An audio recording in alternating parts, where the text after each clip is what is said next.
Imagine walking through the darkest tunnel of your life. Everyone you trusted has left, every door you knocked on has closed, every hand you reached for has slipped away. At that moment, your heart whispers, "Who is really with me?" And then you discover something so powerful. There is one who never leaves, one who never betrays, one that knows you more than you know yourself. That is the moment you realize what it means when Allah becomes your close friend. When Allah is your companion, loneliness disappears. When Allah is your protector, fear melts away. And when Allah is your guide, every step you take will carry purpose even if the world cannot see it. This is not just a feeling, it is a reality that transforms the way you live, the way you think, and the way you hope. The path to reaching this closeness with Allah is not complicated, but it requires sincerity, effort, and trust.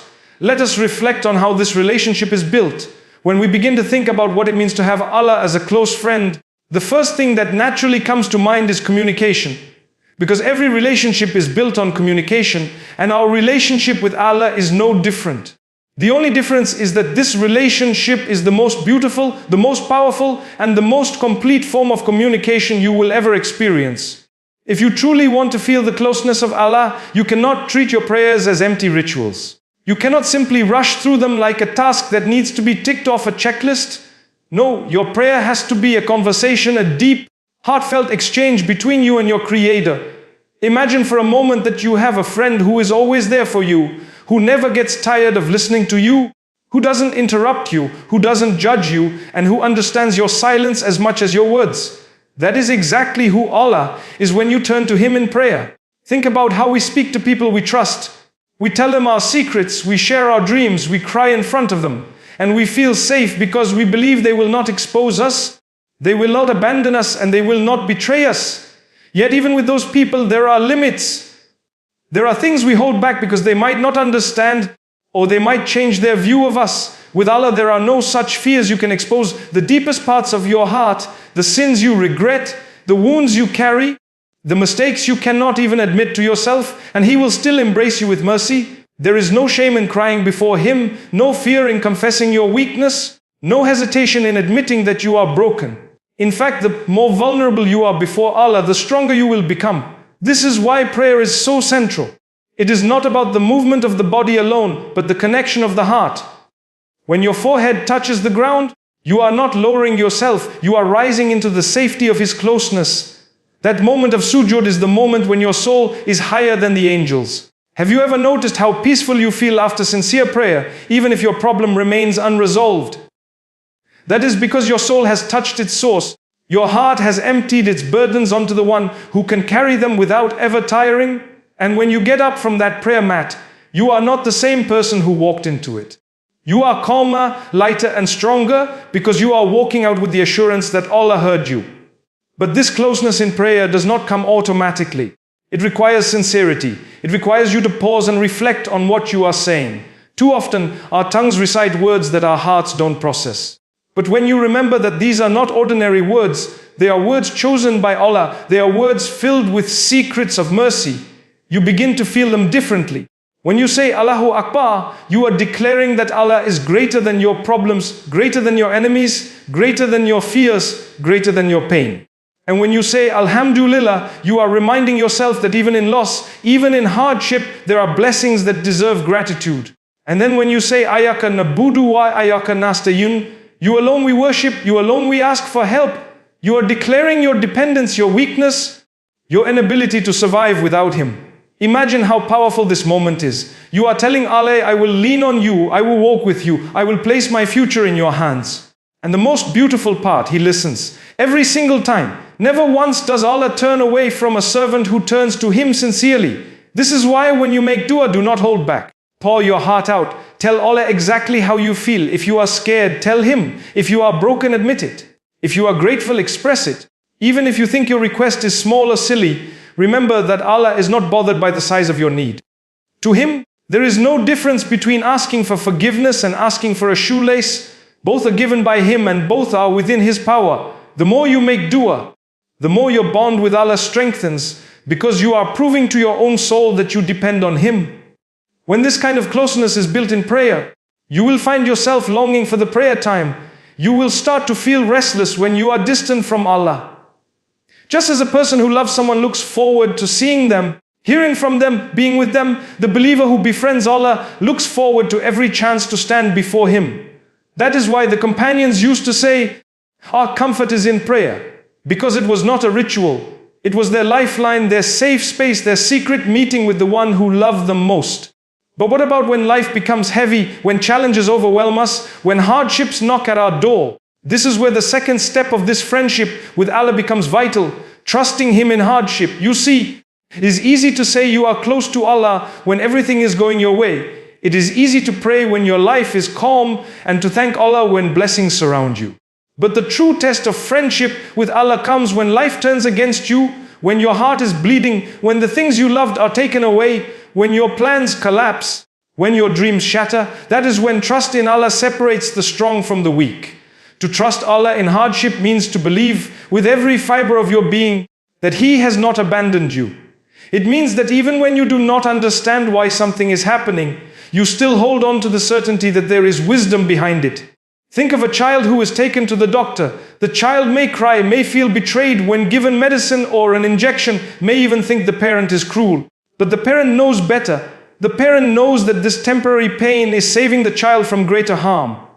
Similarly, when Allah allows you to go through hardship, it is not cruelty, it is protection, it is preparation, it is purification. If you look back at your own life, you will realize that some of the most painful chapters shaped you in ways comfort never could. The tears you shed taught you resilience. The losses you faced taught you detachment. And betrayals you endured taught you reliance. And the closed doors you encountered led you to better ones. At the time you might have been angry or confused, but later you realized that Allah was guiding you all along. That is the essence of trust, believing that Allah sees what you cannot, that His plan stretches beyond your limited vision, and that His mercy is hidden even in the midst of pain. And when this trust becomes real, fear melts away, anxiety lessens, because the believer starts to say, if Allah is with me, if Allah has written this, then it was meant for me. If Allah has taken this away, then it was never mine. This mindset transforms every hardship into a source of strength. Instead of asking, why me? The believer begins to ask, what is Allah teaching me through this? And that shift changes everything. Look at the prophets. Each one faced trials that would crush ordinary people, yet they held on because they trusted Allah. Yusuf was thrown into a well by his own brothers, sold as a slave, thrown into prison. But he never lost his trust, and Allah raised him to power. Musa stood at the sea with an army behind him and water in front of him, but he trusted Allah and said, my Lord is with me, He will guide me. And Allah split the sea for him. Our beloved Prophet faced rejection, loss of loved ones, exile, battles, but he never doubted Allah's plan. And today, his name is remembered in every corner of the world. When Allah becomes your close friend, your entire outlook on worship transforms. You begin to see your acts of obedience not as a burden placed on your shoulders, but as a privilege and honor, a gift that has been given to you. Too many people look at the commands of Allah through the lens of restriction, as if He has asked us to do things just to make life difficult. But the truth is, when your heart grows close to Allah, you no longer obey Him out of a cold sense of duty or out of fear alone. You obey Him out of love. Love changes everything. When you truly love someone, you do things for them not because you have to, but because you want to. A mother wakes up countless times in the night for her child. She sacrifices her sleep, her comfort, her health, but she doesn't count it as a burden because her love transforms her sacrifice into joy. A person in love will walk miles just to see the one they love for a few minutes, and they will not complain of the distance, because in their eyes, the distance becomes part of the gift. When you fall in love with Allah, the same thing happens. The commandments of Allah no longer appear like chains. When you become wings that elevate you, when you are in love with Allah, you fast not because you dread punishment if you don't, but because you relish the closeness that hunger brings, the purity it awakens in your soul, the discipline it sharpens in your character. You lower your gaze not because you are afraid of being caught, but because you don't want to stain the heart that longs for His light. You avoid haram not because you fear the fire only, but because you cannot bear to disappoint the one who has been so gentle, so forgiving, so merciful with you. When you love Allah, your heart whispers to you, how can I hurt the one who never hurt me? How can I turn away from the one who always turned towards me? That love transforms you. And in truth, this is the essence of true servitude. To worship Allah with love is to worship Him the way He deserves, Because He has not given you anything out of cruelty. He has given you every single blessing you have out of His love for you. Your eyes, your breath, your heartbeat, your family, your health, your opportunities. None of these were earned before you were born, yet Allah granted them to you. If you really sit with yourself and count what you have, you won't realize that there is no way to ever repay Him, no way to even begin to thank Him. And so every act of obedience becomes a small attempt to say thank you. Every prayer becomes a way of saying, I remember you because you remembered me first. I love you because you loved me first. I come towards you because you came towards me first. When this understanding takes root, sin becomes something your heart naturally resists. You no longer need a list of rules to remind you what to avoid, because your love for Allah makes you recoil from anything that distances you from Him. Just as a close friend would never willingly harm their companion, the believer who loves Allah cannot bear to walk a path that would sadden the one they love. Think of it like a relationship built on loyalty. If your closest friend asked you not to reveal a secret, you would guard it fiercely, not because the secret itself is heavy, because you do not want to betray their trust. In the same way, you guard yourself from sin, not because the sin itself seems unbearable, but because you do not want to betray Allah's love. And once love governs your obedience, the acts of worship begin to taste sweet.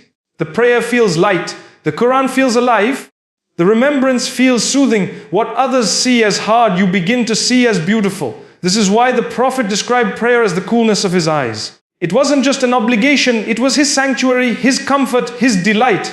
You too can reach a state where you long for these moments, where your heart races to stand before Allah, where you feel restless until you connect with Him. This is the transformation of obedience when it is driven by love. But that love cannot remain hidden in the heart only. Love expresses itself in remembrance. Think of someone who is always on your mind. No matter how busy your day is, their name crosses your thoughts, their memory brings you comfort, their presence gives you strength. If this is true of human love, what about divine love? When Allah becomes your close friend, you remember Him constantly, not out of force, but out of longing. His name becomes your anchor in storms, your shield in temptation, companion in loneliness. You remember Him when you wake up, because you know He is the one who returned your soul after sleep. You remember Him before you eat, because you know He is the one who provided your sustenance. You remember Him when you are afraid, because you know only He can protect you. You remember Him when you are joyful, because you know only He allowed the joy to reach you. This remembrance is not limited to the tongue, it is the language of the heart. You can be silent, yet your heart is alive with dhikr. You can be busy with your worldly tasks, yet your soul whispers Allah's name with every beat. This is what the Quran describes. People who remember Allah standing, sitting, and lying down. Their remembrance does not require a perfect setting, it flows naturally into every part of their lives. And this remembrance becomes like oxygen. You cannot survive without it. If a few hours pass and you haven't thought of Allah, your heart begins to suffocate, your spirit begins to weaken. But the moment you remember Him, it is as if a fresh wind has entered your lungs and revived you again. And the beauty of remembrance is that it feeds every other aspect of your faith. The more you remember Allah, the easier it becomes to obey Him with love. The more you remember Allah, the more you trust Him in hardship, the more you remember Allah, the more you crave His closeness in prayer. Every act of faith is strengthened by dhikr, because remembrance keeps the heart awake. A heart that forgets Allah becomes heavy with the world, but a heart that remembers Allah floats above its burdens. There are moments in life when this remembrance will literally save you. Imagine being at the edge of a decision that could destroy your hereafter. Imagine temptation calling you so loudly that your entire body wants to give in. And then suddenly, from somewhere deep inside, a voice whispers, Allah is watching. That single moment of remembrance is what stops you, what saves you, what pulls you back from the edge. That is the power of having Allah as your close friend. He places His remembrance in your heart at the moments you need it most. And the reward of remembering Him is beyond imagination. He says in His own words, "Remember me, I will remember you." Imagine that, the Creator of the heavens and the earth, the Lord of majesty, mentioning your name in gatherings of angels simply because you whispered His name in solitude. Is there any honor greater than that? To be remembered by Allah Himself. This is what remembrance brings. It elevates you when no one is watching. It honors you when you feel forgotten. It connects you when you feel isolated. Something incredible begins to happen inside your heart. Your love starts to align with His love. What you once found attractive in this world begins to lose its shine if it distances you from Him, and what you may have ignored before suddenly becomes precious because He loves it. Love is a powerful force. It shapes decisions, it directs actions, it transforms entire personalities. And when that love is directed towards Allah and what He loves, your entire life changes in ways you could never have imagined. Think about the relationships you have in this world.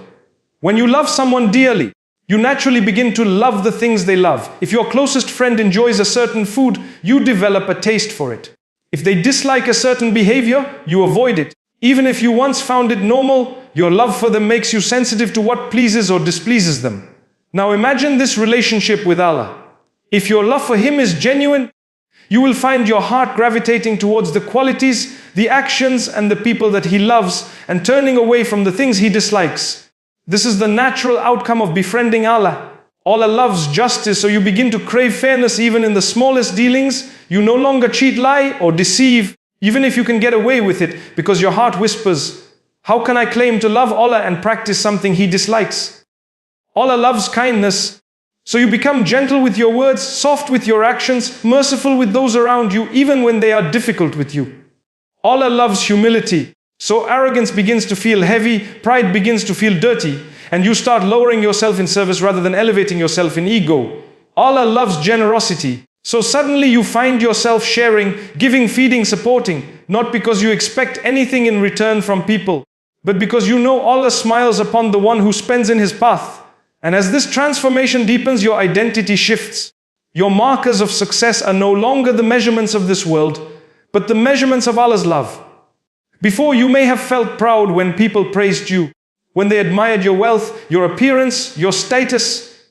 But once your heart beats in rhythm with Allah's love, you start to ask different questions. Does Allah approve of me? Does Allah see me trying? Does Allah love what I just did? These questions begin to matter more than all the applause of the world. And the more you ask them, the freer you become from the chains of people's expectations. You will no longer live for their validation because your eyes are fixed on a higher goal, living for Allah's pleasure. This shift is liberating. Imagine living in a world where everyone's opinions control you, where every decision is shaped by fear of people's judgment, where every move is calculated to win their approval. That is exhausting because people's approval is never stable. It changes like the wind. But when Allah becomes your closest friend and you love what He loves, your compass becomes steady. You stop fearing people's disapproval when you know Allah approves, and you stop chasing their applause when you know Allah disapproves. This stability gives you peace, courage, and dignity. Now let's take it deeper. To love what Allah loves is not just about actions, it's about people too. Allah loves the righteous, so you find yourself drawn to them. Even if they are not wealthy or famous, even if they are ordinary in the eyes of society, they become precious to you because Allah loves them. And Allah dislikes arrogance and oppression, so no matter how powerful or popular an oppressor is, your heart cannot admire them.